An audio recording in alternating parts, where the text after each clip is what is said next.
ਸਤਨਾਮ ਵਾਹਿਗੁਰੂ ਸਾਹਿਬ ਜੀ।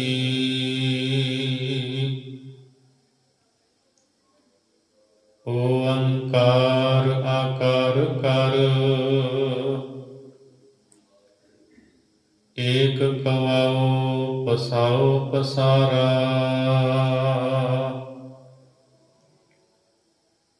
ਪੰਚ ਤਤ ਪਰਵਾਣ ਕਰ, ਘਟ ਘਟ ਅੰਦਰ ਤ੍ਰਿਭਵਨ ਸਾਰਾ। ਓੰਕਾਰ ਆਕਾਰ ਕਰ, ਏਕ ਕਵਾਉ ਪਸਾਉ ਪਸਾਰਾ। ਪੰਚ ਤਤ ਪਰਵਾਣ ਕਰ, ਘਟ ਘਟ ਅੰਦਰ ਤ੍ਰਿਭਵਨ ਸਾਰਾ। ਕਾਦਰ ਕਿਨੇ ਨ ਲਖਿਆ, ਕੁਦਰਤ ਸਾਜ ਕੀਆ ਅਵਤਾਰਾ। ਇਕ ਦੂ ਕੁਦਰਤ ਲਖ ਕਰ, ਲਖ ਬੇਅੰਤ ਅਸੰਖ ਅਪਾਰਾ। ਰੋਮ ਰੋਮ ਵਿੱਚ ਰਖਿਓ ਨਾ, ਕਰ ਬ੍ਰਹਮੰਡ ਕਰੋੜ ਸੁਮਾਰਾ। ਇਕਸ ਇਕਸ ਬ੍ਰਹਮੰਡ ਵਿੱਚ, ਦਸ ਦਸ ਕਰ ਅਵਤਾਰ ਉਤਾਰਾ। ਕੇਤੇ ਵੇਦ ਵਿਆਸ ਕਰ, ਕਈ ਕਤੇਬ ਮੁਹੰਮਦ ਯਾਰਾ। ਕੁਦਰਤ ਇੱਕ ਏਤਾ ਪਾਸਾਰਾ, ਕੁਦਰਤ ਇੱਕ ਏਤਾ ਪਾਸਾਰਾ। ਵਾਹਿਗੁਰੂ ਜੀ ਕਾ ਖਾਲਸਾ, ਵਾਹਿਗੁਰੂ ਜੀ ਕੀ ਫਤਿਹ। ਪਰਮ ਸਤਿਕਾਰਯੋਗ, ਜੁਗੋ ਜੁਗ ਅਟਲ ਚਵਰ ਛਤਰ ਤਖਤ ਦੇ ਮਾਲਕ, ਦਸਾਂ ਪਾਤਸ਼ਾਹੀਆਂ ਦੀ ਜੋਤ, ਧੰਨ ਸ੍ਰੀ ਗੁਰੂ ਗ੍ਰੰਥ ਸਾਹਿਬ ਸੱਚੇ ਪਾਤਸ਼ਾਹ ਜੀ ਦੀ ਪਵਿੱਤਰ ਹਜ਼ੂਰੀ ਦੇ ਅੰਦਰ ਹਾਜ਼ਰੀਆਂ ਭਰ ਰਹੀ ਸਤਿਗੁਰਾਂ ਦੀ ਸਾਜੀ ਨਿਵਾਜੀ ਗੁਰੂ ਰੂਪ ਸਾਧ ਸੰਗਤ ਜੀ, ਆਓ ਭਾਈ ਗੁਰਦਾਸ ਜੀ ਦੀਆਂ ਵਾਰਾਂ ਦੀ ਚੱਲ ਰਹੀ ਲੜੀਵਾਰ ਕਥਾ ਵਿਚਾਰ ਦੇ ਨਾਲ ਜੁੜੀਏ। ਭਾਈ ਗੁਰਦਾਸ ਜੀ ਦੀ ਪਹਿਲੀ ਵਾਰ ਦੀ ਚੌਥੀ ਪੌੜੀ ਦਾ ਪਾਠ ਆਪ ਜੀ ਨੇ ਸਰਵਣ ਕੀਤਾ ਹੈ। ਇਸ ਪੌੜੀ ਦੇ ਅੰਦਰ ਭਾਈ ਗੁਰਦਾਸ ਜੀ ਇਸ ਸੰਸਾਰ ਦੇ ਜਗਤ ਦੇ ਪਸਾਰੇ ਦਾ ਵਰਣਨ ਕਰਦੇ ਹਨ। ਭਾਈ ਸਾਹਿਬ ਨੂੰ ਪੁੱਛੀਏ, ਭਾਈ ਗੁਰਦਾਸ ਜੀ ਕਿਰਪਾ ਕਰਕੇ ਦੱਸੋ, ਇਹ ਜਿਹੜਾ ਸਾਰਾ ਪਸਾਰਾ ਹੈ ਇਹ ਕਿਵੇਂ ਹੋਇਆ ਹੈ, ਕਿਸ ਨੇ ਕੀਤਾ ਹੈ? ਤਾਂ ਭਾਈ ਗੁਰਦਾਸ ਜੀ ਦੱਸਦੇ ਹੈ ਕਿ ਇਹ ਜਿੰਨਾ ਵੀ ਪਸਾਰਾ ਹੈ ਇਹ ਨਿਰੰਕਾਰ ਪ੍ਰਮਾਤਮਾ ਨੇ ਆਪ ਪਸਾਰਿਆ ਹੈ। ਇਹ ਸਾਰੀ ਰਚਨਾ ਵਾਹਿਗੁਰੂ ਪਰਮੇਸ਼ਰ ਦੀ ਹੈ। ਸੋ ਆਓ ਪਿਆਰ ਭਾਵਨਾ ਦੇ ਨਾਲ ਭਾਈ ਗੁਰਦਾਸ ਜੀ ਦੀ ਪਵਿੱਤਰ ਬਾਣੀ ਦੇ ਵਿਚਾਰ ਸਰਵਣ ਕਰੀਏ। ਵਾਹਿਗੁਰੂ ਜੀ। ਓੰਕਾਰ ਆਕਾਰ ਕਰ, ਏਕ ਕਵਾਉ ਪਸਾਉ ਪਸਾਰਾ। ਭਾਈ ਗੁਰਦਾਸ ਜੀ ਦੱਸਦੇ ਆ, ਗੁਰੂ ਕੇ ਪਿਆਰੇ ਸਿੱਖੋ, ਜਦੋਂ ਤੁਸੀਂ ਗੁਰੂ ਕੀ ਬਾਣੀ ਪੜ੍ਹੋਗੇ, ਗੁਰਬਾਣੀ ਦੀ ਰੌਸ਼ਨੀ ਦੇ ਵਿੱਚ ਤੁਹਾਨੂੰ ਇਹ ਗੱਲ ਸਮਝ ਵਿੱਚ ਪਏਗੀ, ਓੰਕਾਰ ਆਕਾਰ ਕਰ। ਓੰਕਾਰ ਪਰਮਾਤਮਾ ਨੇ ਇਹ ਸਾਰਾ ਆਕਾਰ ਪੈਦਾ ਕੀਤਾ ਹੈ। जितना भी जड़ चेतन आकार है ये सारा ओंकार ने परमेश्वर ने बनाया है। जो कुछ भी सानू नजर आउंदा, जो कुछ असीं देखते हाँ, रूपां स्वरूपां वाला आकार सारा उन्हें बनाया है। ਉਹਨੂੰ ਇਹ ਆਕਾਰ ਬਣਾਉਂਦਿਆਂ ਦੇਰੀ ਨਹੀਂ ਲੱਗੀ। ਏਕ ਕਵਾਓ ਪਸਾਓ ਪਸਾਰਾ। ਕਵਾਓ ਕਹਿੰਦੇ ਨੇ ਬੋਲ ਨੂੰ, ਵਾਕ ਨੂੰ। ਵਾਹਿਗੁਰੂ ਪਰਮੇਸ਼ਰ ਨੇ ਆਪਣੇ ਇੱਕ ਵਾਕ ਦੇ ਨਾਲ, ਆਪਣੇ ਇੱਕ ਬੋਲ ਦੇ ਨਾਲ ਇਹ ਸਾਰੇ ਪਸਾਰੇ ਨੂੰ ਪਸਾਰ ਦਿੱਤਾ। ਜਿੰਨਾ ਇਹ ਫੈਲਾਓ ਅਸੀਂ ਤੱਕਦੇ ਹਾਂ, ਇਹ ਸਾਰਾ ਉਸਨੇ ਆਪਣੇ ਇੱਕ ਬੋਲ ਦੇ ਨਾਲ ਹੀ ਪਸਾਰਿਆ ਹੈ। ਖਾਲਸਾ ਜੀ, ਅਸੀਂ ਰੋਜ਼ ਜਪਜੀ ਸਾਹਿਬ ਦੀ ਬਾਣੀ ਪੜ੍ਹਦੇ ਹਾਂ। ਧੰਨ ਗੁਰੂ ਨਾਨਕ ਦੇਵ ਮਹਾਰਾਜ ਦਾ ਬਚਨ ਹੈ, ਕੀਤਾ ਪਸਾਓ ਏਕੋ ਕਵਾਓ, ਤਿਸ ਤੇ ਹੋਏ ਲੱਖ ਦਰਿਆਓ। ਤੋ ਜਿੰਨਾ ਪਸਾਰਾ ਹੈ ਵਾਹਿਗੁਰੂ ਪਰਮੇਸ਼ਰ ਨੇ, ਉਹ ਆਪਣੇ ਇੱਕ ਬੋਲ ਦੇ ਨਾਲ ਕੀਤਾ ਹੈ। ਪੰਚ ਤਤ ਪਰਵਾਨ ਕਰ, ਘਟ ਘਟ ਅੰਦਰ ਤ੍ਰਿਭਵਨ ਸਾਰਾ। ਹੁਣ ਭਾਈ ਗੁਰਦਾਸ ਜੀ ਦੱਸਦੇ ਹੈ ਕਿ ਪਰਮਾਤਮਾ ਨੇ ਪੰਜ ਤਤ ਪਰਵਾਨ ਕਰ, ਪੰਜ ਤਤ ਜਿਹੜੇ ਹੈ ਇਹ ਰਚੇ ਹੈ। ਪੰਜਾਂ ਤੱਤਾਂ ਤੋਂ ਇਹ ਸਾਰੀ ਸ੍ਰਿਸ਼ਟੀ, ਇਹ ਸਾਰਾ ਬ੍ਰਹਿਮੰਡ ਵਾਹਿਗੁਰੂ ਪਰਮਾਤਮਾ ਨੇ ਰਚਿਆ ਹੈ। ਪੰਜ ਤੱਤ ਜਿਹੜੇ ਹੈ ਉਹ ਪ੍ਰਵਾਨ ਕਰ। ਪ੍ਰਵਾਨ ਕਰਨ ਤੋਂ ਭਾਵ ਹੈ ਵੀ ਇਹਨਾਂ ਪੰਜਾਂ ਤੱਤਾਂ ਦਾ ਜੋ ਵਜਨ ਹੈ, ਤੋਲ ਹੈ, ਉਹ ਵਾਹਿਗੁਰੂ ਨੇ ਇੱਕੋ ਜਿਹਾ ਰੱਖਿਆ ਹੈ। ਇਸ ਹਿਸਾਬ ਦੇ ਨਾਲ ਕਿ ਇੱਕ ਤੱਤ ਦੂਜੇ ਤੱਤ ਦੇ ਉੱਤੇ ਭਾਰੂ ਨਾ ਪਵੇ। ਜਿਵੇਂ ਮਨੁੱਖੀ ਸਰੀਰ ਹੈ, ਪੰਜ ਤੱਤ ਨੇ ਇਹਦੇ ਵਿੱਚ, ਪਰ ਇਸ ਹਿਸਾਬ ਦੇ ਨਾਲ ਇਸ ਸਰੀਰ ਦੇ ਵਿੱਚ ਪੰਜੇ ਤੱਤ ਟਿਕਾਏ ਹੋਏ ਨੇ ਕਿ ਇੱਕ ਤੱਤ ਦੂਜੇ ਤੇ ਭਾਰੂ ਨਾ ਪਵੇ। ਕਿਉਂਕਿ ਜੇ ਇੱਕ ਤੱਤ ਦੂਜੇ ਤੇ ਭਾਰੂ ਪੈ ਗਿਆ, ਉਹ ਉਹਨੂੰ ਨਸ਼ਟ ਕਰ ਦੇਵੇਗਾ। ਪਰ ਇੱਕੋ ਸਾਰਖੇ, ਇੱਕੋ ਜਿਹੇ ਵਾਹਿਗੁਰੂ ਨੇ ਰੱਖੇ ਹੈ। ਜਿਵੇਂ ਅੱਗ ਵੀ ਹੈ, ਪਾਣੀ ਵੀ ਹੈ, ਇਹ ਤੱਤ ਸਰੀਰ ਦੇ ਵਿੱਚ ਪੰਜੇ ਤੱਤ ਨੇ ਨਾ।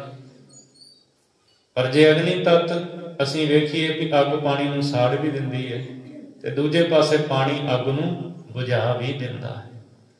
ਤੋ ਇਹ ਜਿਹੜੇ ਨੇ ਨਾ ਤੱਤ, ਇਹਨਾਂ ਦਾ ਵਜਨ ਤੋਲ ਇੱਕੋ ਜਿਹਾ ਵਾਹਿਗੁਰੂ ਪਰਮਾਤਮਾ ਨੇ ਰੱਖਿਆ ਹੈ ਪੰਜਾਂ ਦਾ। ਪੰਚ ਤਤ ਪ੍ਰਵਾਨ ਕਰ, ਘਟ ਘਟ ਅੰਦਰ ਤ੍ਰਿਭਵਨ ਸਾਰਾ।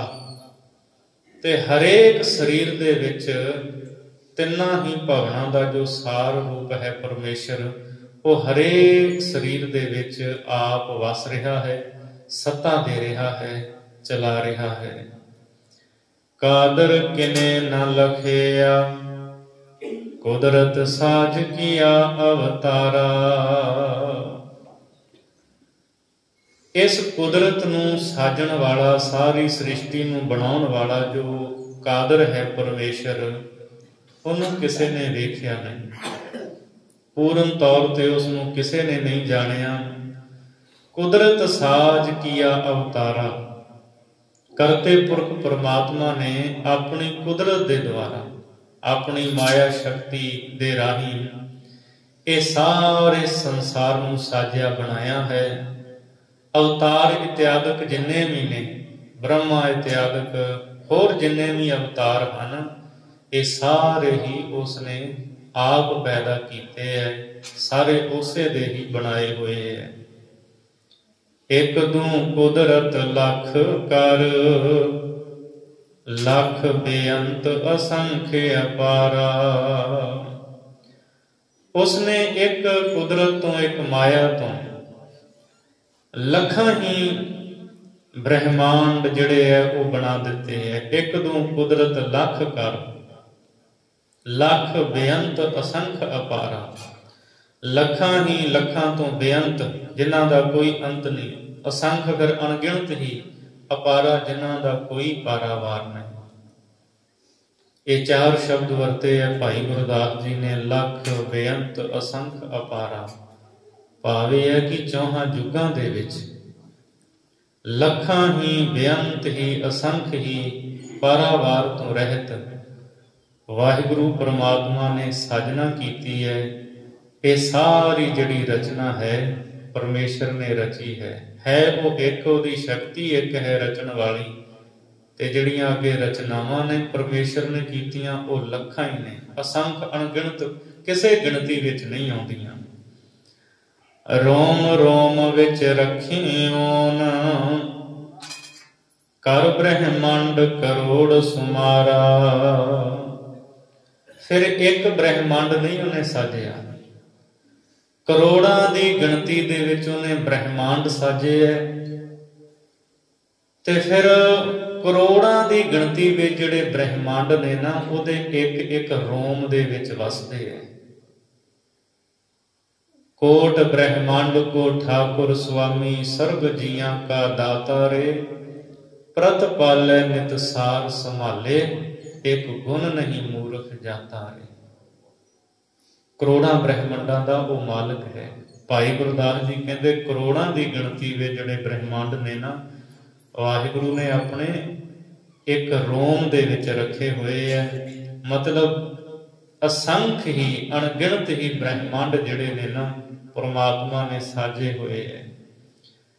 ਇਕਸ ਇਕਸ ਬ੍ਰਹਿਮੰਡ ਵਿੱਚ 10-10 ਕਰ ਅਵਤਾਰ ਉਤਾਰਾ। ਫਿਰ ਇੱਕ ਇੱਕ ਬ੍ਰਹਿਮੰਡ ਦੇ ਵਿੱਚ 10-10 ਅਵਤਾਰ ਜਿਹੜੇ ਹੈ ਵਾਹਿਗੁਰੂ ਪਰਮੇਸ਼ਰ ਨੇ ਪੈਦਾ ਕੀਤੇ, ਬਣਾਏ ਹੈ। ਭਾਈ ਗੁਰਦਾਸ ਜੀ ਜਿਹੜੇ ਸਵਾਲ ਕਰਨ ਵਾਲੇ ਉਹ ਪੁੱਛਦੇ ਹੈ ਵੀ ਅਵਤਾਰ ਜਿਹੜੇ ਹੈ ਇਹ ਵੀ ਉਹਦੇ ਸਾਜੇ ਹੈ? ਭਾਈ ਗੁਰਦਾਸ ਜੀ ਕਹਿੰਦੇ ਹਾਂ, ਉਸੇ ਦੇ ਸਾਰੇ ਬਣਾਏ ਹੋਏ ਨੇ। ਸਨਾਤਨ ਮਤ ਦੀਆਂ ਪੁਸਤਕਾਂ ਪੜ੍ਹੋਗੇ ਤੁਹਾਨੂੰ 24 ਅਵਤਾਰ ਮਿਲਣਗੇ। 24 ਅਵਤਾਰ ਹੋਏ ਆ। 24 ਦੇ ਵਿੱਚੋਂ ਜਿਹੜੇ 10 ਹਨ ਉਹ ਮੁੱਖ ਹਨ, ਬਾਕੀ 14 ਅਵਤਾਰ ਜਿਹੜੇ ਉਹ ਗੌਣ ਮੰਨੇ ਗਏ।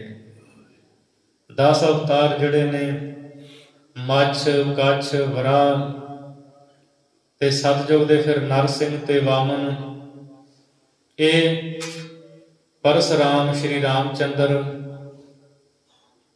ਔਰ ਇਸੇ ਹੀ ਤਰ੍ਹਾਂ ਕਲਕੀ, ਬੋਧ, ਇਹ ਇਤਿਆਦਿਕ ਜਿਹੜੇ ਹੈ 10 ਅਵਤਾਰ ਨੇ। ਇਹ ਵੀ ਉਸੇ ਦੇ ਸਾਜੇ ਨੇ, ਉਸੇ ਦੇ ਹੀ ਬਣਾਏ ਹੋਏ ਨੇ, ਉਹੀ ਇਹਨਾਂ ਨੂੰ ਬਣਾਉਣ ਵਾਲਾ ਹੈ। ਇੱਕ ਇੱਕ ਬ੍ਰਹਿਮੰਡ ਦੇ ਵਿੱਚ 10-10 ਅਵਤਾਰ ਨੇ। ਉਹਦੇ ਇੱਕ ਰੋਮ ਦੇ ਵਿੱਚ ਕਰੋੜਾਂ ਬ੍ਰਹਿਮੰਡ ਹਨ, ਭਾਵ ਕਰੋੜਾਂ ਹੀ ਬ੍ਰਹਿਮੰਡ ਤੇ ਕਰੋੜਾਂ ਹੀ ਅਵਤਾਰ ਹਨ। ਕੋਈ ਗਿਣਤੀ ਮਿਣਤੀ ਨਹੀਂ ਕੀਤੀ ਜਾ ਸਕਦੀ।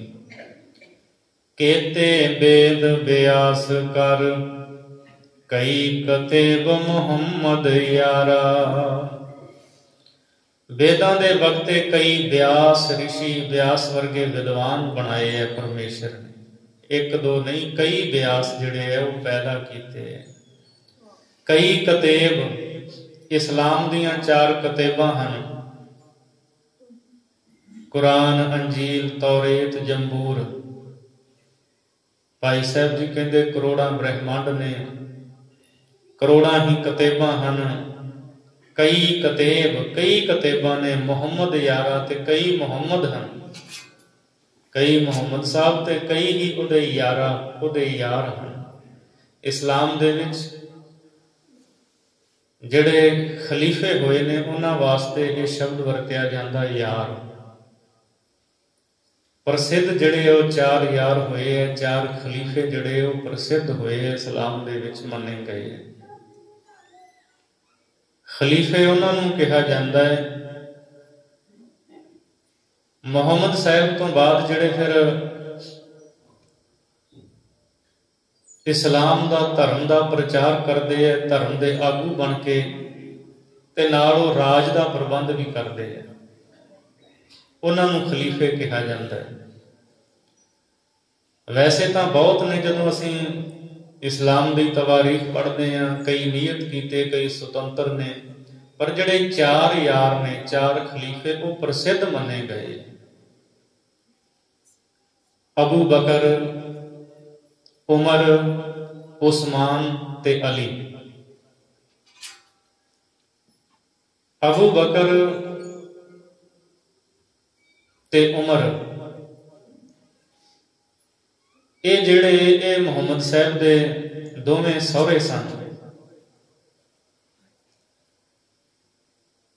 उस्मान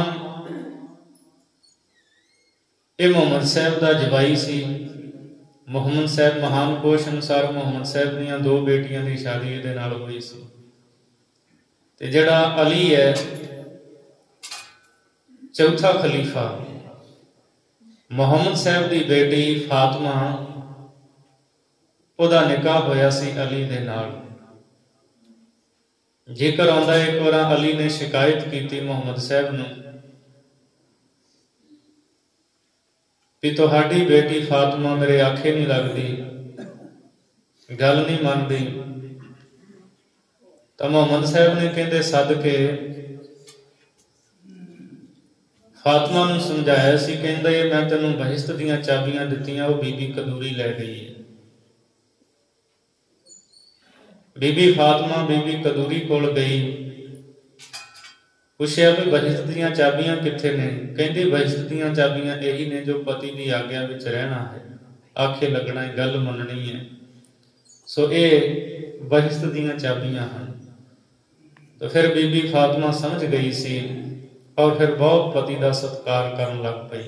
तो ये जिहड़ा चौथा खलीफा सी अली, बीबी फातिमा का इहदे नाल निकाह होया सी। सो ये 4 यार हैं इस्लाम दे प्रसिद्ध। भाई गुरदास जी कहते जदों कादर दी कुदरत रचना दे विच असीं वेखदे हां, कई कतेब मुहम्मद यारा, कई कतेबां हन ते कई ही मुहम्मद साहब ते कई ही उहदे यार उहदे खलीफे हन। कुदरत एक एता पासारा, कुदरत तां एक है कादर दी, एक ही शक्ति है इस सारे नूं साजण वाली बनाउण वाली, पर पसारा जिहड़ा वो एडा वड्डा है। इन्ना वड्डा पसारा है परमेश्वर ने पसारिया, किसे पक्षों भी किसे भी गिणती मिणती दे विच नहीं आउंदा। ना कोई गिणती कर सकदा, ना कोई कर सकिया। किन्ने पीर पैगंबर अवतार औलिए होए है, कोई गिणती नहीं, करोड़ां ही ब्रह्मांड हैं। सो ये जगत पसारे का भाई साहब ने इस पौड़ी विच वर्णन किया है। हुण अगली पौड़ी विच भाई साहब जी दसदे हैं, 4 जुग कर थापना, 7 जुग त्रेता दुआपर साजे। भाई साहब नूं पुछिए, भाई साहब जी ये दसण की कृपालता करो कि ब्रह्मांड की जिहड़ी रचना है वो जदों करतार ने कर दिती, फिर विधान जिहड़ा है वो की बनिया, की विधान बनाया गया? ते भाई साहब जी दसदे ने 4 जुग कर थापना। हुण 4 युगां की गल करनगे। 4 युग जिहड़े है ये स्थापन कीते, 4 युग जिहड़े है ये बनाए है। 7 युग त्रेता द्वापर साजे, 7 युग बनाया, त्रेता बनाया ते द्वापर साज दिता, बना दिता। 3 ये हो गए। चौथा कल युग थापिया, 4 वर्ण चारों के राजे। चौथा जिहड़ा है वो कल युग स्थापित कर दिता ते 4 वर्ण जिहड़े है खतरी ब्राह्मण शूद्र वैश्य, ये 4 युगां दे जिहड़े है राजे कर दिते, मुखी बना दिते। 7 युग दे विच ब्राह्मणां दा राज, इसे तरह त्रेते दे विच कशत्रियां दा, और फिर द्वापर दे विच वैश्यां दा राज, कलयुग दे विच शूद्रां दा। भाई गुरदास जी कहते सनातन मत दीयां जदों असीं धर्म पुस्तकां पढ़दे हां तां उन्हां दे विचों ये जानकारी मिलदी है कि ये 4 युगां दे विच एक वर्ण नूं जिहड़ा ना स्थापित कर दिता। 4 वर्ण ते 4 ही युगां दे राजे कर दिते, मुखी बना दिते। ब्राह्मण क्षत्री वैश्य शूद्र जुग जुग एको वर्ण विराजे। ब्राह्मण क्षत्रि वैश्य ते शूद्र ये चार वर्ण बनाए। जुग जुग एको वर्ण विराजे, एक एक जुग दे विच एक एक वर्ण जिहड़ा वो मुखी रहा, उन्हां दा राज रहा। अथवा ये वर्ण तो चार ने पर चौहां जुगां दे विच जिहड़ा वाहिगुरू परमात्मा है ना, परमेश्वर, वो इक्को ही स्वरूप विच विराज रहा, वो उही है। वो ना ब्राह्मण है, ना क्षत्रिय है, ना वैश्य है, ना शूद्र है, वो इन्हां सारियां तो निराला है। सतजुग हंस अवतार धर, सोहं ब्रह्म न दूजा पाजे। भाई साहब जी जुगां की जानकारी बाबत दसो। सनातन मत दीयां जिहड़ियां धर्म पुस्तकां ने, धर्म शास्त्र हैं, वो जुगां बारे की जानकारी, की सेध दिंदे है। भाई गुरदास जी उहदे बारे दसदे है। सतजुग हंस अवतार धर। भाई साहब जी कहते जदों सनातन मत दीयां धर्म पुस्तकां नूं पढ़ीदा है तां जानकारी ये मिलती है भी सतयुग दे विच हंसा अवतार होया। सोहं ब्रह्म ना दूजा पाजे, ते उसने संसार दे लोकां नूं ये ज्ञान करवाया, जानकारी दिती। सोहं ब्रह्म, ओ ब्रह्म हं मैं ही हाँ, ते ये ज्ञान करवाया, इसे दा जाप करवाया। ना दूजा पाजे, ते दूजा होर कोई जिहड़ा पखंड सी वो नहीं करवाया। ये हंसा अवतार ने जानकारी दी, लोगों को ज्ञान दिता। एको ब्रह्म वखाणी है, मोह माया ते बेमोहताजे। हंसा अवतार दे दिते हुए ज्ञान नूं कबूल के उहदे प्रभाव हेठ जिहड़े सतयुग दे लोग सी, एक ब्रह्म दा ही कथन करदे सी, एक ब्रह्म दा ही जाप करदे सी, ते लोकां दे विच मोह माया नहीं सी।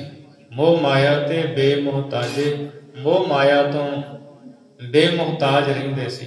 भाव माया दा मोह दा उन्हां दे उत्ते कोई प्रभाव नहीं सी पिया होया।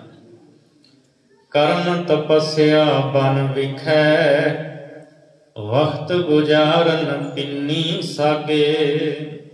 सतयुग दे जिहड़े लोग सी ना, जंगलां विच जांदे सी, तपस्या करदे सी।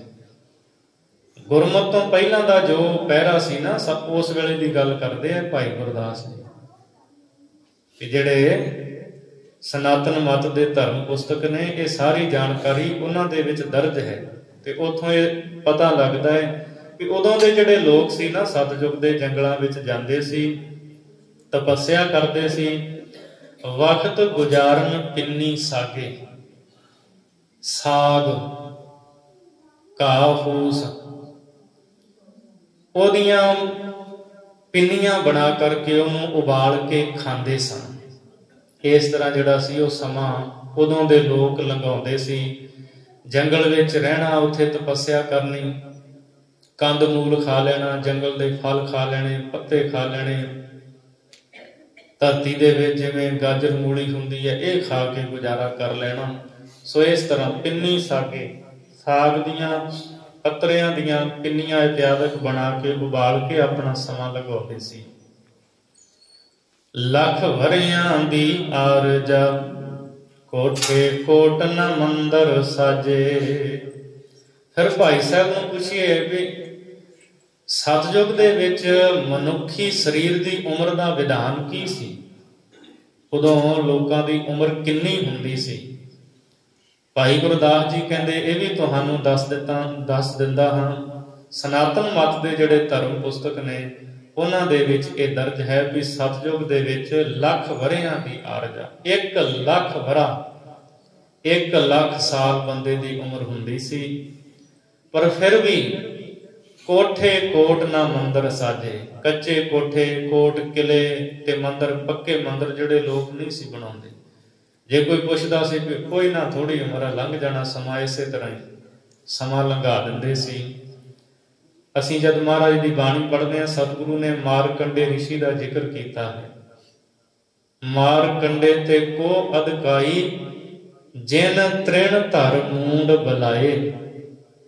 ਮਹਾਰਾਜ ਕਹਿੰਦੇ ਮਾਰਕੰਡਾ ਰਿਸ਼ੀ ਉਹਨੂੰ ਵੇਖੋ, ਉਹਦੇ ਤੋਂ ਵੱਡਾ ਕਿਹੜਾ ਜਿਹਨੇ ਕੱਖਾਂ ਦੀ ਛੰਨ ਦੇ ਵਿੱਚ ਹੀ ਸਾਰੀ ਜ਼ਿੰਦਗੀ ਲੰਘਾ ਦਿੱਤੀ।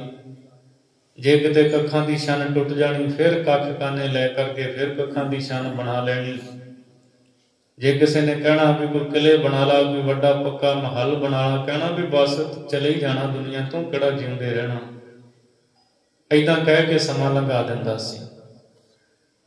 ਸਨਾਤਨ ਮਤ ਦੇ ਧਰਮ ਪੁਸਤਕਾਂ ਦੇ ਅਨੁਸਾਰ ਉਸ ਵਕਤ ਸਤਿਯੁਗ ਦੇ ਵਿੱਚ ਲੋਕਾਂ ਦੀ ਲੱਖ ਵਰ੍ਹਿਆਂ ਦੀ ਆਰਜਾ ਉਮਰ ਹੁੰਦੀ ਸੀ।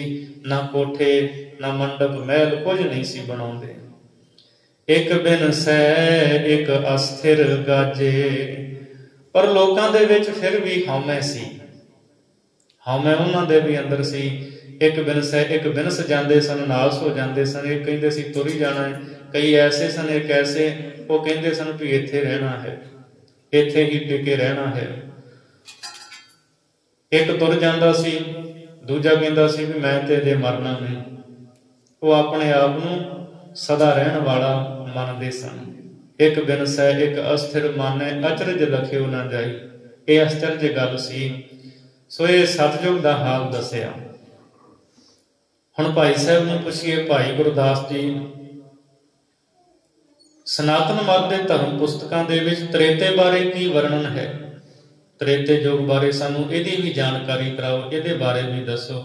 ਹੁਣ ਭਾਈ ਸਾਹਿਬ ਜੀ ਅੱਗੇ ਪੌੜੀ ਦੇ ਵਿੱਚ ਦੱਸਦੇ ਹੈ, ਤ੍ਰੇਤੇ ਛਤਰੀ ਰੂਪ ਧਰ, ਸੂਰਜ ਬੰਸੀ ਵੜ ਅਵਤਾਰਾ।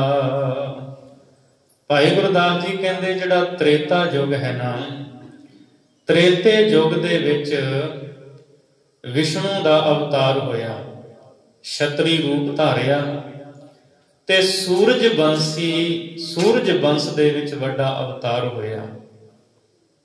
ਉਹਨਾਂ ਦਾ ਨਾਮ ਸੀ ਸ਼੍ਰੀ ਰਾਮ ਚੰਦਰ ਜੀ। ਸੋ ਸੂਰਜ ਬੰਸ ਦੇ ਵਿੱਚ ਸ਼੍ਰੀ ਰਾਮ ਚੰਦਰ ਜੀ ਨੇ ਅਵਤਾਰ ਧਾਰਿਆ। ਇਹ ਤ੍ਰੇਤੇ ਦਾ ਅਵਤਾਰ ਹੋਇਆ ਹੈ। 9 ਹਿੱਸੇ ਗਈ ਆਰਜਾ, ਮਾਇਆ ਮੋਹ ਅਹੰਕਾਰ ਪਸਾਰਾ।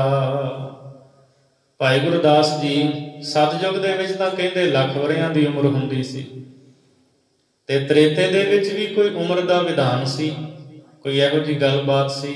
ਭਾਈ ਸਾਹਿਬ ਜੀ ਜਵਾਬ ਦਿੰਦੇ, ਕਹਿੰਦੇ ਹਾਂ, ਸਨਾਤਨ ਮਤ ਦੀਆਂ ਪੁਸਤਕਾਂ ਇਹ ਗੱਲ ਕਹਿੰਦੀਆਂ ਨੇ, ਜਦੋਂ ਤ੍ਰੇਤਾ ਆਇਆ ਉਦੋਂ 9 ਹਿੱਸੇ ਜਿਹੜੀ ਉਮਰ ਸੀ ਉਹ ਚਲੀ ਗਈ। 9 ਹਿੱਸੇ ਗਈ ਆਰਜਾ, 9 ਹਿੱਸੇ ਚਲੀ ਗਈ। ਜੇ ਲੱਖ ਵਰਾ ਸੀ ਨਾ, 9 ਹਿੱਸੇ ਵਿੱਚੋਂ 90,000 ਚਲੀ ਗਈ, 10,000 ਵਰਾ ਰਹਿ ਗਈ। ਤ੍ਰੇਤੇ ਦੇ ਵਿੱਚ ਜਿਹੜੀ ਉਮਰ ਸੀ ਉਹ 10,000 ਵਰਾ ਸੀ। ਮਾਇਆ ਮੋਹ ਅਹੰਕਾਰ ਪਸਾਰਾ। ਮਾਇਆ ਦਾ ਮੋਹ ਬਹੁਤ ਪ੍ਰਬਲ ਸੀ ਲੋਕਾਂ ਦੇ ਵਿੱਚ, ਹੰਕਾਰ ਦਾ ਪਸਾਰਾ ਸੀ। ਮਾਇਆ ਮੋਹ ਦੇ ਵਿੱਚ ਲੋਕ ਉਦੋਂ ਵੀ ਖਚਤ ਰਹੇ, ਹੰਕਾਰ ਦੇ ਨਾਲ ਸੜਦੇ ਰਹੇ। ਇਸ ਤਰ੍ਹਾਂ ਦਾ ਵਰਤਾਰਾ ਸੀ ਤ੍ਰੇਤੇ ਦੇ ਵਿੱਚ। ਦੁਆਪਰ ਜਾਦਵ ਵੰਸ ਕਰ, ਜੁਗ ਜੁਗ ਔਧ ਘਟੈ ਆਚਾਰਾ। ਫਿਰ ਭਾਈ ਸਾਹਿਬ ਨੂੰ ਪੁੱਛੀਏ, ਭਾਈ ਗੁਰਦਾਸ ਜੀ, ਦੁਆਪਰ ਬਾਰੇ ਕੀ ਖਿਆਲ ਹੈ? ਕੀ ਕਹਿੰਦੀਆਂ ਨੇ ਸਨਾਤਨ ਮਤ ਦੀਆਂ ਪੁਸਤਕਾਂ? ਉਹਨਾਂ ਵਿੱਚ ਕੀ ਲਿਖਿਆ ਹੈ, ਕੀ ਦਰਜ ਹੈ? ਭਾਈ ਗੁਰਦਾਸ ਜੀ ਕਹਿੰਦੇ ਦੁਆਪਰ ਬਾਰੇ ਵੀ ਦੱਸਦੇ ਹਾਂ। ਸਤਿਯੁਗ ਦਾ ਦੱਸਤਾ, ਤ੍ਰੇਤੇ ਦਾ ਦੱਸਤਾ, ਹੁਣ ਦੁਆਪਰ ਬਾਰੇ ਦੱਸਦੇ ਹਾਂ। ਦੁਆਪਰ ਜਾਦਵ ਵੰਸ ਕਰ। ਦੁਆਪਰ ਦੇ ਵਿੱਚ ਜਾਦਵਾਂ ਦੀ ਵੰਸ਼ ਵਿੱਚ ਵਿਸ਼ਨੂੰ ਨੇ ਅਵਤਾਰ ਧਾਰਿਆ। ਜੁਗ ਜੁਗ ਔਧ ਘਟੈ ਆਚਾਰਾ। ਤੇ ਜੁਗਾਂ ਜੁਗਾਂ ਦੇ ਵਿੱਚ ਉਮਰ ਘਟਦੀ ਰਹੀ। ਆਚਾਰ ਕਰਤੱਵ ਜਿਹੜੇ ਲੋਕ ਪਹਿਲਾਂ ਯੁੱਗਾਂ ਵਿੱਚ ਕਰਦੇ ਸੀ, ਜਿਵੇਂ ਜਿਵੇਂ ਸਮਾਂ ਲੰਘਦਾ ਗਿਆ, ਯੁੱਗ ਬਦਲੇ, ਉਹ ਕਰਤੱਵ ਵੀ ਲੋਕਾਂ ਦੇ ਘਟਦੇ ਗਏ। ਇੱਥੇ ਪਾਠ ਵੇਸ ਵੀ ਹੈ, ਦੁਆਪਰ ਜਾਦਵ ਵੇਸ ਕਰ। ਇਹ ਪਾਠੰਤਰ ਹੈ, ਵੈਸੇ ਵੰਸ਼ ਹੈ। ਜਾਦਵਾਂ ਦੀ ਵੰਸ਼ ਦੇ ਵਿੱਚ ਸ਼੍ਰੀ ਕ੍ਰਿਸ਼ਨ ਜੀ ਅਵਤਾਰ ਹੋਏ ਆ ਦੁਆਪਰ ਦੇ ਵਿੱਚ ਵਿਸ਼ਨੂੰ ਦੇ। ਉਹ ਦੁਆਪਰ ਦੇ ਅਵਤਾਰ ਹੈ। ਜੁਗ ਜੁਗ ਔਧ ਘਟੈ ਆਚਾਰਾ। ਤੇ ਜੁਗਾਂ ਜੁਗਾਂ ਦੇ ਵਿੱਚ ਔਧ ਉਮਰ ਘਟਦੀ ਗਈ। 9 ਹਿੱਸੇ ਦੁਆਪਰ ਦੇ ਵਿੱਚ ਘਟ ਗਈ। ਜਿਹੜੀ ਤ੍ਰੇਤੇ ਦੇ ਵਿੱਚ 10,000 ਸਾਲ ਸੀ ਉਮਰ, ਉਹ 9 ਹਿੱਸੇ ਘਟ ਗਈ। ਕਿੰਨੀ ਰਹਿ ਗਈ? 10,000 ਤੋਂ 9,000 ਘਟਾਈਏ 1,000। ਦੁਆਪਰ ਦੇ ਵਿੱਚ 1,000 ਸਾਲ ਮਨੁੱਖ ਦੀ ਉਮਰ ਰਹਿ ਗਈ। ਤੇ ਕਰਤੱਵ ਜਿਹੜੇ ਧਰਮ ਦੇ ਕਰਮ ਕਰਦੇ ਸੀ ਲੋਕ, ਉਹ ਵੀ ਕਰਮ ਤੋਂ ਬਹੁਤ ਜ਼ਿਆਦਾ ਘਟ ਗਏ। ਬਹੁਤ ਘੱਟ ਲੋਕ ਕਰਦੇ ਰਹੇ। ਰਿਗ ਵੇਦ ਮਹਿ ਬ੍ਰਹਮ ਕ੍ਰਿਤ ਪੂਰਬ ਮੁਖ ਸੁਭ ਕਰਮ ਵਿਚਾਰਾ। ਫਿਰ ਭਾਈ ਸਾਹਿਬ ਨੂੰ ਪੁੱਛੀਏ, ਭਾਈ ਗੁਰਦਾਸ ਜੀ, ਉਦੋਂ ਲੋਕਾਂ ਦੇ ਪੂਜਾ ਦਾ ਵਿਧਾਨ ਕੀ ਸੀ? ਕਿਵੇਂ ਪੂਜਾ ਕਰਦੇ ਸੀ? ਤਾਂ ਭਾਈ ਸਾਹਿਬ ਜੀ ਦੱਸਦੇ ਨੇ, ਰਿਗ ਵੇਦ ਮਹਿ ਬ੍ਰਹਮ ਕ੍ਰਿਤ। ਰਿਗ ਵੇਦ ਦੇ ਵਿੱਚ ਜੋ ਗੱਲਾਂ ਲਿਖੀਆਂ ਨੇ, ਬ੍ਰਾਹਮਣ ਲੋਕ ਉਹਨਾਂ ਨੂੰ ਪੜ੍ਹ ਕੇ ਸੁਣ ਕੇ ਤੇ ਕਰਮ ਕਰਦੇ ਸੀ। ਰਿਗ ਵੇਦ ਮਹਿ ਬ੍ਰਹਮ ਕ੍ਰਿਤ। ਰਿਗ ਵੇਦ ਵਿੱਚੋਂ ਬ੍ਰਾਹਮਣ ਪੜ੍ਹ ਕੇ ਸੁਣ ਕੇ ਉਦਾਂ ਜਿਵੇਂ ਦੱਸਿਆ ਉਵੇਂ ਕਰਦੇ ਸੀ। ਪੂਰਬ ਮੁਖ ਸੁਭ ਕਰਮ ਵਿਚਾਰਾ, ਤੇ ਪੂਰਬ ਵੱਲ ਮੂੰਹ ਕਰ ਲੈਂਦੇ ਸੀ। ਪੂਰਬ ਵੱਲ, ਚੜ੍ਹਦੇ ਵੱਲ, ਜਿੱਧਰੋਂ ਸੂਰਜ ਉੱਗਦਾ ਹੈ, ਚੜ੍ਹਦੇ ਵੱਲ ਮੁਖ ਕਰਕੇ ਸ਼ੁਭ ਕਰਮਾਂ ਦੀ ਵਿਚਾਰ ਕਰਦੇ ਸੀ। ਯੱਗ ਕਰਦੇ ਹੁੰਦੇ ਸਨ, ਕਰਾਉਂਦੇ ਹੁੰਦੇ ਸਨ। ਪੂਰਬ ਵੱਲ ਮੁਖ ਰੱਖ ਕੇ ਉਹ ਕਹਿੰਦੇ ਸੀ ਵੀ ਰੱਬ ਜਿਹੜਾ ਹੈ ਉਹ ਪੂਰਬ ਵੱਲ ਹੈ, ਪਰਮੇਸ਼ਰ ਪੂਰਬ ਵੱਲ ਹੈ। ਗੁਰਮਤਿ ਦਾ ਇਹ ਤਾਂ ਸਿਧਾਂਤ ਨਹੀਂ। ਗੁਰਮਤਿ ਤਾਂ ਕਹਿੰਦੀ ਹੈ ਪਰਮਾਤਮਾ ਸਾਰੀਆਂ ਥਾਵਾਂ ਤੇ ਹੈ। ਦੱਖਣ ਦੇਸ ਹਰੀ ਕਾ ਬਾਸਾ, ਪੱਛਮ ਅੱਲੇ ਮੁਕਾਮਾ। ਦਿਲ ਮੈਂ ਖੋਜ ਦਿਲੇ ਦਿਲ ਖੋਜੋ, ਇਹੀ ਠੌਰ ਮੁਕਾਮਾ। ਮਹਾਰਾਜ ਕਲਗੀਧਰ ਜੀ ਦੇ ਵੀ ਬਚਨ ਹਨ, ਕਾਹੂ ਲਖਿਓ ਹਰ ਅਵਾਚੀ ਦਿਸਾ ਮਹਿ, ਕਾਹੂ ਕੁਸ਼ਾਹ ਕੋ ਸੀਸ ਨਿਵਾਇਓ। ਤੋ ਇਸ ਲਈ ਸਨਾਤਨ ਮਤ ਦੀਆਂ ਪੁਸਤਕਾਂ ਇਹ ਕਹਿੰਦੀਆਂ ਨੇ ਕਿ ਰਿਗ ਵੇਦ ਦੇ ਵਿੱਚੋਂ ਬ੍ਰਾਹਮਣ ਜਿਹੜੇ ਹੈ ਉਹ ਰਿਗ ਵੇਦ ਵਿੱਚ ਲਿਖਿਆ ਮੰਨ ਕੇ ਸ਼ੁਭ ਕਰਮ ਯੱਗ ਇਤਿਆਦਿ ਕਰਦੇ ਸੀ। ਪੂਰਬ ਵੱਲ ਮੁਖ ਕਰਦੇ ਸੀ ਵੀ ਰੱਬ ਪੂਰਬ ਦੇ ਵਿੱਚ ਹੈ। ਖੱਤਰੀ ਥਾਪੇ ਜੁਜਰ ਵੇਦ, ਦੱਖਣ ਮੁਖ ਬਹੁਦਾਨ ਦਾ ਤਾਰਾ। ਫਿਰ ਇਸ ਤੋਂ ਬਾਅਦ ਜਿਹੜੇ ਖੱਤਰੀ ਨੇ, ਖੱਤਰੀਆਂ ਨੇ ਯੁਜਰ ਵੇਦ ਦੀ ਸਿੱਖਿਆ ਜਿਹੜੀ ਉਹ ਧਾਰਨ ਕੀਤੀ।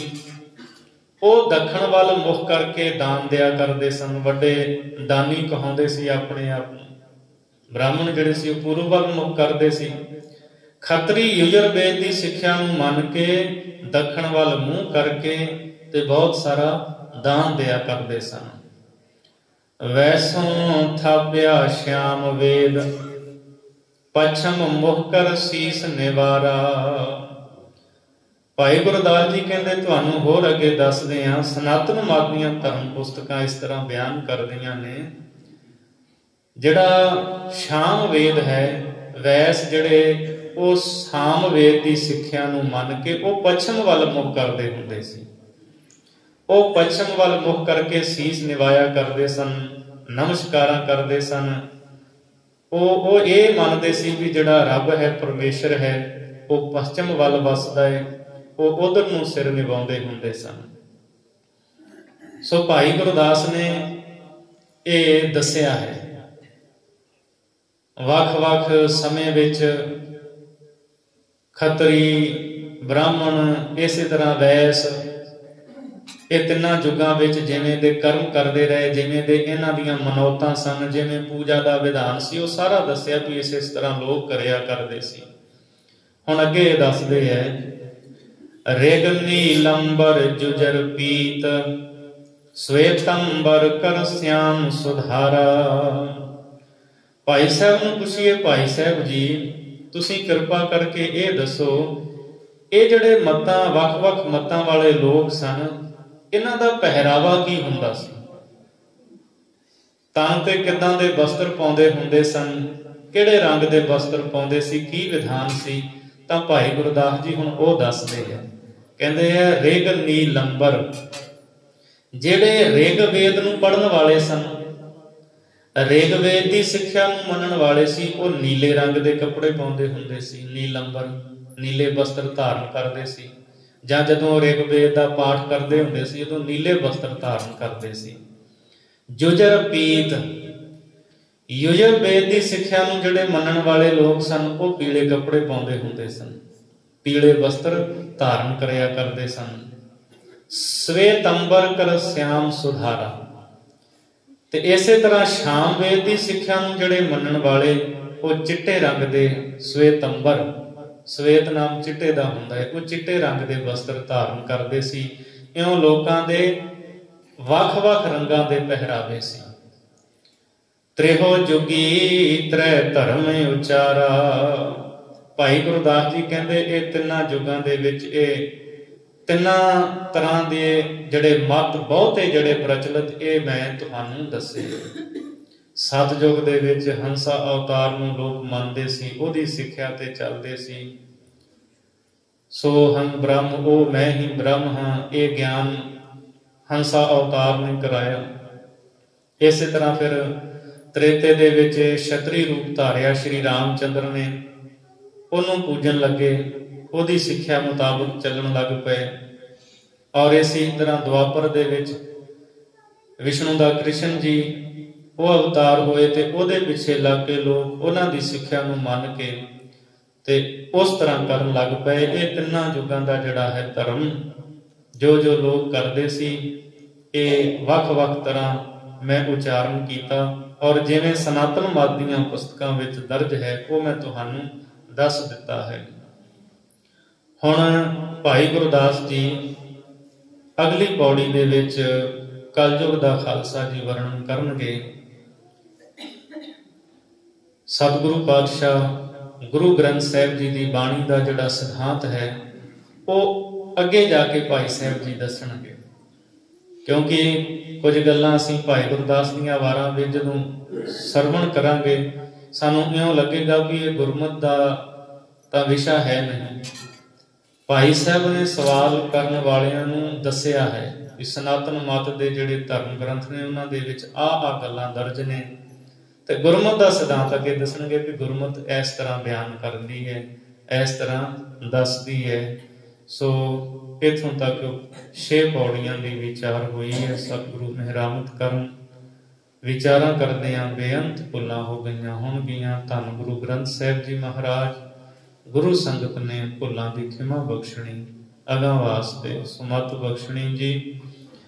ਰੇਗਨੀ ਲੰਬਰ ਜੁਜਰ ਪੀਤ, ਸਵੇਤੰਬਰ ਕਰ ਸਿਆਮ ਸੁਧਾਰਾ, ਤ੍ਰਿਹੋ ਜੁਗੀ ਤ੍ਰੈ ਧਰਮ ਉਚਾਰਾ। ਵਾਹਿਗੁਰੂ ਜੀ ਕਾ ਖਾਲਸਾ, ਵਾਹਿਗੁਰੂ ਜੀ ਕੀ ਫਤਿਹ। ਠਾਕੁਰ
Amen.